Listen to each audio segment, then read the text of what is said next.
right, so these are our 4th graders. Oh, she almost got that.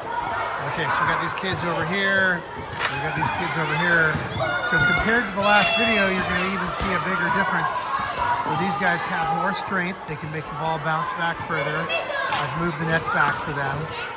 And then you only get 3, mister. And then handoff after 3. Dude, you're done. You're done. You're done. You're done. You're done. All right, working on the listening skills.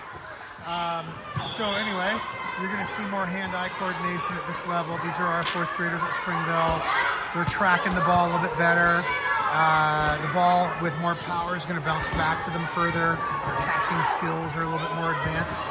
So it's good to see them out here trying something different and new. The actual Tchoukball game would have this rebounder over here, like on a basketball or volleyball court. This one on the other side. And like a hockey, there's a thing around it called a crease where the net sits and people are not allowed in there. So you score by throwing the ball and having it land on the ground in your opponent's area. Their job is to catch the ball before it hits the ground. So what's interesting about the game is you have to position yourself places. You're not necessarily allowed to play defense where you steal and block. So you could have a team out there and then an opposing team, and you're playing athletically and competitively, but you're not blocking, you're not stealing things or balls away from each other. It's actually a really interesting concept, and it works really well.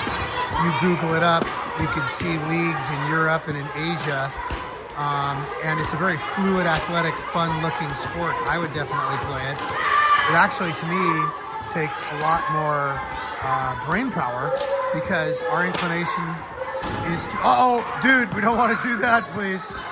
Our inclination is to play defense, stop someone, block someone, steal the ball. But in this particular case with Tchoukball, okay, you can't do that. You have to put yourself in a position of angles. There's geometry involved. You have to see where the ball is hitting the net, where your opponent is throwing from, and you have to position yourself in a place where you catch the ball, because if they hit that net and it hits the ground, they're going to score. So I hope that makes sense. If you look it up, it's a lot of fun. It's definitely a game in school PE where the 3rd, 4th, and 5th graders are going to do fairly well at it. The younger grades may not necessarily have the conception, so they would do more of these throwing and bouncing and catching games and stuff like that. Here you go. Anyway, sorry to bore you with all those details. It's just an interesting game. Good job, buddy. Nice catching.